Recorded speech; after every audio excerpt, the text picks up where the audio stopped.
हाँ तो जय हिंद जी। कैसे हैं आप लोग? आशा करते हैं कि आप लोग बहुत बेहतर होंगे, क्योंकि आज हम आप लोग के लिए ला रहे हैं क्लास 10th का सब्जेक्टिव, जो आपका सीधे सीधे एग्जाम में पूछने वाला है। तो कुछ पल के लिए आपका दिमाग का फोकस इधर रखिए, क्योंकि यह जो है आपके एग्जाम में आना ही आना है, ना तो प्रथम पाली या द्वितीय पाली में, और ये हर एक बार पूछा जाता है। तो आइए हम बिना समय का विलंब करते हुए हम आपका क्लास शुरू करते हैं। ठीक। तो पहला आप लोग का है अपवर्तन। किसे कहते हैं? अपवर्तन किसे कहते हैं?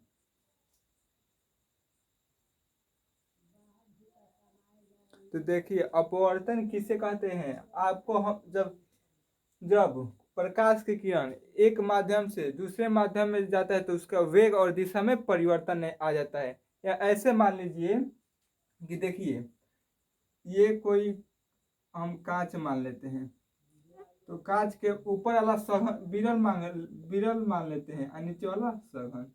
अब यहाँ से कोई किरण और ये अभिलंब, ठीक, यहाँ से कोई किरण इस तरफ डालेंगे तो इस तरफ हो जाता है। यानी कि जब प्रकाश की किरण एक माध्यम से दूसरे माध्यम में जाती है तो उसके वेग या दिशा में परिवर्तन आ जाता है। या जब प्रकाश की किरण विरल माध्यम से सघन माध्यम में जाता है तो उसमें परिवर्तन आ जाता है। ठीक।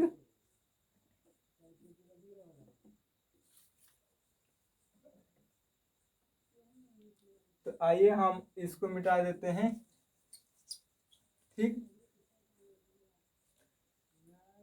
देखिए, जब यहाँ पे लिख देते हैं उत्तर, जब प्रकाश की किरण जब प्रकाश की किरण एक माध्यम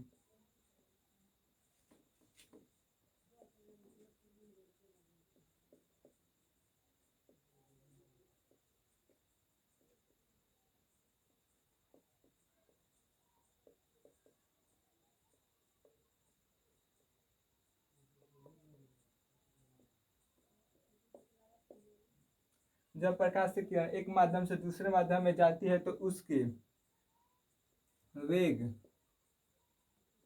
और दिशा परिवर्तन आ जाता है, परिवर्तन हो जाता है, तन हो हो जाता है। ठीक। अपवर्तन किसे कहते हैं? जब प्रकाश की किरण एक माध्यम से दूसरे माध्यम में जाती है तो उसके वेग और दिशा में परिवर्तन आ जाता है। जैसे हम बताते हैं, ये कांच है, ठीक, ये कांच है। यहाँ पे देखिए, विरल उसे कहते हैं जहाँ किरण चल जाए। विरल उसे कहते हैं जहाँ किरण सीधा चल जाए। और सघन उसे कहते हैं जहाँ सघन उसे कहते हैं कि किरण जो जा रहे वहां से टेढ़ा हो जाता है। तो हम इधर देखिए, इधर से इतना भाग ये जो है, इधर क्या है? विरल है, विरल है। ये क्या है? सघन है। ठीक। यहाँ पे हम अभिलंब डाल रहे हैं। अगर विरल में अगर कोई लाइन डालते हैं तो ये ऐसा आएगा, और यहाँ से क्या होगा? थोड़ा मुड़ जाता है। ठीक, मुड़ जाता है। अब देखिए, अब अपवर्तन के दो नियम होते हैं। कितने नियम होते हैं? अपवर्तन के दो नियम होते हैं। आइए अपवर्तन का अब दो नियम समझते। पहले आप लोग इसको फिर से हम समझा देते हैं। मान लीजिए कि आप कोई प्रकाश को एक किरण से दूसरे, देखिए, जब प्रकाश की किरण को एक माध्यम से अगर दूसरे माध्यम में भेजते हैं, यानी कि यहाँ से यहाँ पे भेजते हैं, तो उसका वेग और दिशा में क्या होता है? परिवर्तन परिवर्तन हो जाता है। या दिशा भी बोल सकते हो, वेग का हटाकर दिशा भी बोल सकते हैं, दिशा में क्या परिवर्तन आ जाता है। ठीक। अब अपवर्तन के दो नियम होते हैं, लिख लीजिएगा इधर भी अगर पढ़ाना हो तो। अपवर्तन के दो नियम होते हैं। ठीक। देखिए, अगर आपको चित्र दिखाना हो तो ऐसा दिखा दीजिएगा कि एग्जामिनर जो चेक करेगा वो खुश हो जाएगा। ये कांच हो जाएगा, यहाँ से यहाँ पे दिखा दीजिएगा, और ये जो आ रहा है यहाँ से ये सीधा इस तक मुड़ जाएगा। ठीक है, इसके अपवर्तन हो जाएगा। ठीक है, तो इसको विरल दिखा दीजिएगा, इससे सघन दिखा दीजिएगा। ठीक, एग्जामिनर को ऐसा दिखा दीजिएगा, थोड़ा चित्र भी अगर टाइम मिले तो। ओके,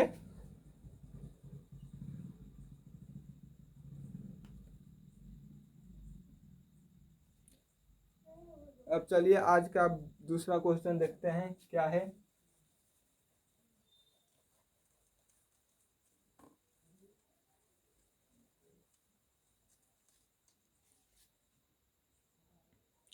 अब है, हाँ, दूसरा, उसका दूसरा का नियम देख लेते हैं कि क्वेश्चन क्या है आपका दूसरा का। हाँ, प्रकाश संश्लेषण किसे कहते हैं? नीचे लिखते हैं, प्रकाश संश्लेषण, प्रकाश संश्लेषण किसे कहते हैं? समीकरण लिखें। देखिए, ये प्रकाश संश्लेषण किसे कहते हैं, इसको समीकरण द्वारा लिखना है।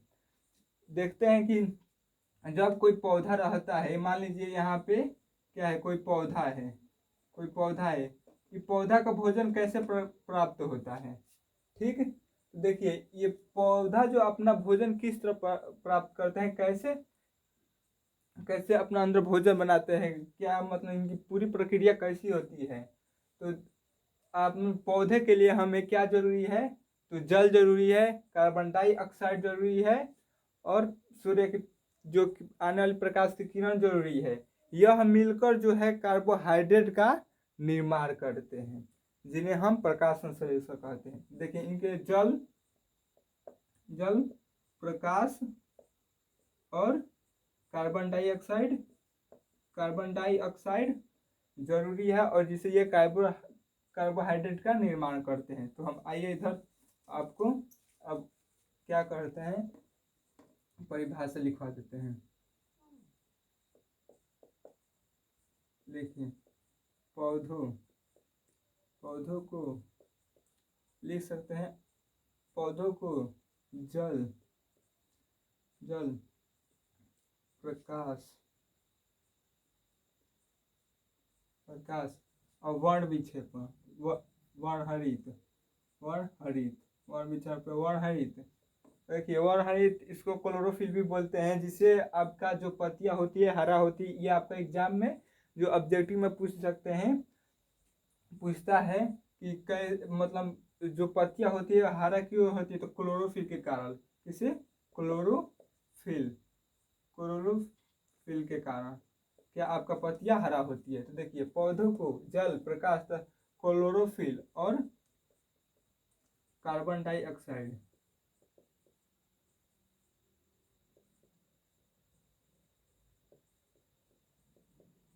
कार्बन डाइऑक्साइड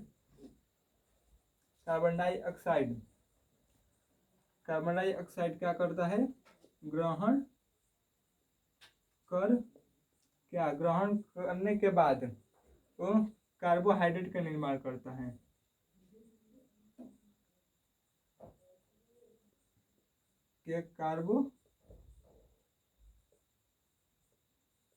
कार्बोहाइड्रेट का निर्माण करता है। ठीक, जिसे प्रकाश संश्लेषण कहते हैं। आगे बढ़ाकर लिख लीजिएगा। देखिए, पौधों को जल प्रकाश, ठीक, जो सूर्य के प्रकाश से किरण आती है, पर्णहरित और कार्बन डाइऑक्साइड ग्रहण कर कार्बोहाइड्रेट का निर्माण करता है। अब देखिए, अब इसका जो रासायनिक सूत्र होता है वो हम आपको बताते हैं। देखिए, ये तो ना, तो अगर खाली प्रकाश संश्लेषण किसे कहते हैं तो 2 नंबर का पूछेगा। अगर प्रकाश संश्लेषण किसे कहते हैं समीकरण द्वारा लिखे तो ये आपके 5 नंबर का पूछेगा। मगर ये प्रथम पाली या द्वितीय पाली में आपकी आने का संभावना है, तो इसका आप समीकरण लिख लीजिएगा। ये बहुत आसान, उतना भारी नहीं। आप लोग जानते हैं, आप लोग खेती करते हैं तो देखते हैं, हम पानी देते हैं, सूर्य की प्रकाश जरूरी होती है, वर्णहरित होती है, कार्बन डाइऑक्साइड लेता है, ठीक। अब हम लोग रासायनिक सूत्र लिखे CO2 प्लस 12H2O। अब देखिए, अभी प्रकाश के जो किरण और हरित के उपस्थिति में ये ग्लूकोज बनाता है C6H12O6। ठीक, क्या बनाता है? ग्लूकोज बनाता है C6H12O6। आप लोग का याद रखिएगा, ये जो है आपको पूछ सकता है ऑब्जेक्टिव में। Okay, C6H12O6। ठीक, अब देखिए, अब इसके आगे है, हम इसको मिटा देते हैं, प्लस 6O2 प्लस 6H2 जल बनाता है। ठीक,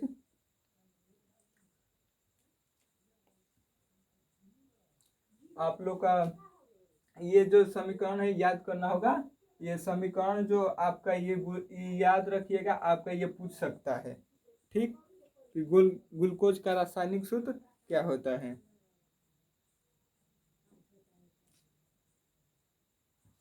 अब आपको थोड़ा मतलब कॉन्फिडेंस से पढ़ना होगा, क्योंकि एग्जाम नज़दीक आ चुका है आप लोग को। ठीक, तो अब फिर से हम आपको ये रिपीट कर देते हैं। देखिए, प्रकाश संश्लेषण किसे कहते हैं, समीकरण द्वारा लिखिए। ठीक, देखिए, पौधों को जल, प्रकाश और वर्णहरित और कार्बन डाइऑक्साइड ग्रहण कर कार्बोहाइड्रेट का निर्माण करता है। इसका रासायनिक 6CO2 प्लस 12H2O 6CH12। देखिए, ये क्या है? कार्बन डाइऑक्साइड, जल, ये सूर्य के प्रकाश संपूर्ण की उपस्थिति में ग्लूकोज, ऑक्सीजन और जल का निर्माण करते हैं। आशा करते हैं इतने समझाने के बाद आप लोग को जरूर समझ में आया होगा। तो आप लोग इसको देखिए, शेयर कीजिए, इस वीडियो का लाइक कीजिए, कि आप लोग को और भी हम बेहतर लाएं, कि आप लोग से सब बन पाए। ठीक, तो आप लोग को आशा करते हैं ये दोनों बहुत अच्छी तरह से समझ में आया होगा।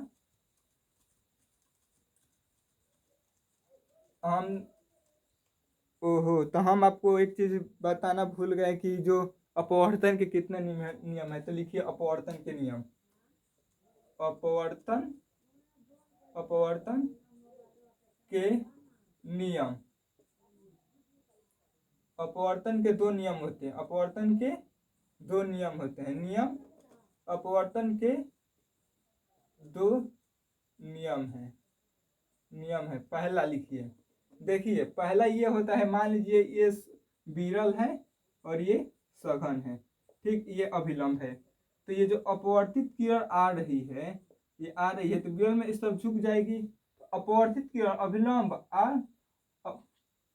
अपवर्तित किरण अभिलंब प्रवर्तित किरण अभिलंब अपवर्तित किरण तीनों एक ही तल बिंदु पर हैं।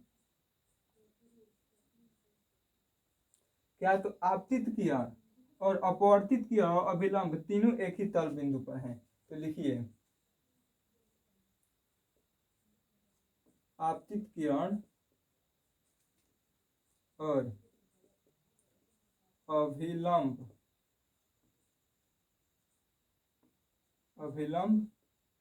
और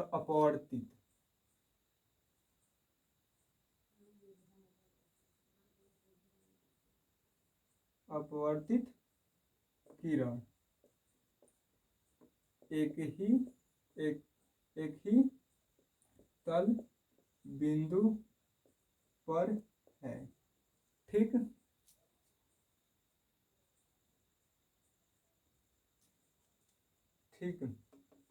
तो देखिए, ये विरल, ये सघन है। ठीक, ये अभिलंब है। तो देखिए, आपतित किरण, ठीक, और ये अभिलंब और अपवर्तित किरण ये तीनों एक ही तल बिंदु पर हैं। ठीक, अब दूसरा का क्या है? तो देखिए, दूसरा का ये है कि आपतन कोण की जया, ठीक, अपवर्तन कोण की जया सदैव नियत होता है। ठीक,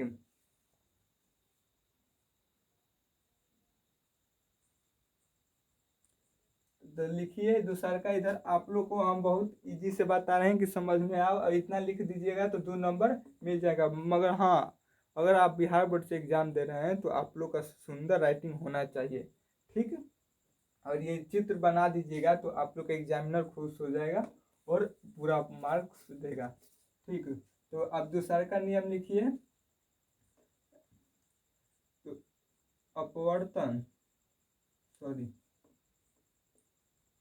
अपतन अपतन कोण की जया।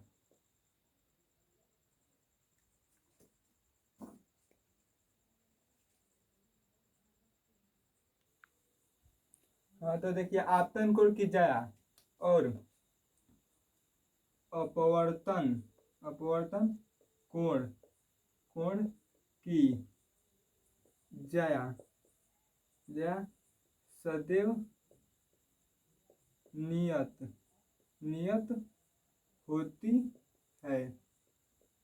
इसको साइन आई और साइन आर आर साइन आई बटा साइन आर, ये इसको स्नेल का नियम कहते हैं। मेन चीज तो भूल भी गए, स्नेल का नियम कहते हैं, स्नेल के नियम नियम कहते हैं।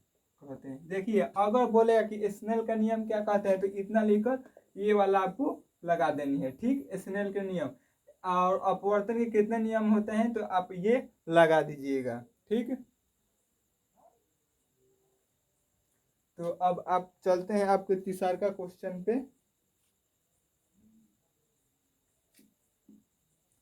ये रोग पुराना है छूटेगा नहीं।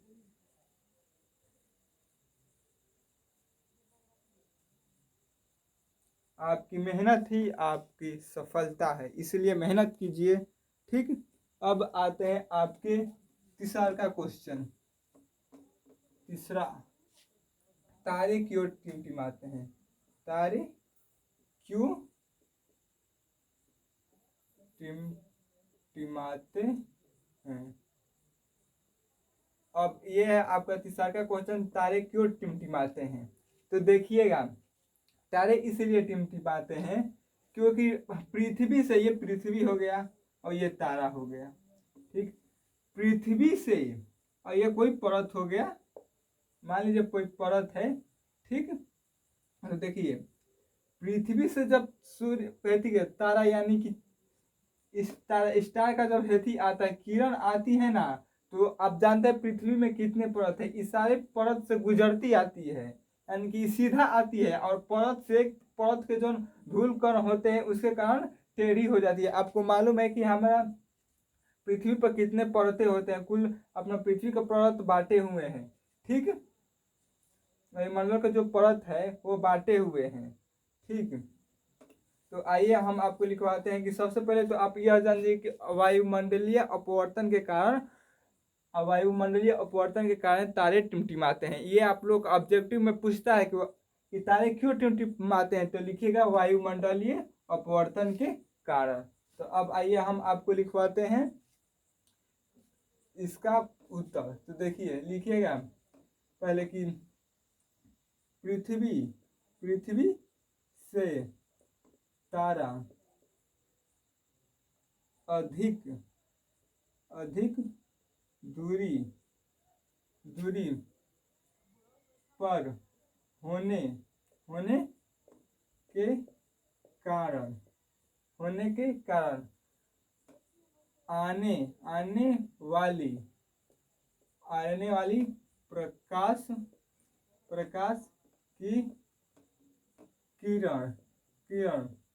आने वाली प्रकाश की किरण आने वाली प्रकाश के किरण वायुमंडलीय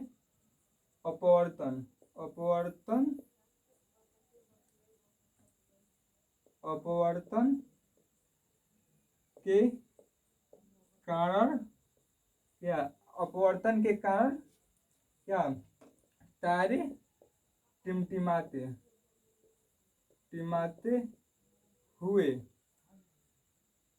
हुए नजर आते हैं। देखिए पृथ्वी से तारा अधिक दूरी पर है, अधिक दूरी पर होने के कारण आने वाली प्रकाश की किरण वायुमंडलीय अपवर्तन के कारण तारे टिमटिमाते हैं। तो देखिए आप इसी तरह पे लिख दीजिए, पृथ्वी जो है तारा अधिक दूरी पर है। जैसे जो तारा के आने वाले प्रकाश अधिक धूल कण से टकराते हैं और वायु, और जिसके कारण हमारे नेत्र पर पड़ते हैं तो वो टिमटिमाते हुए नजर आते हैं।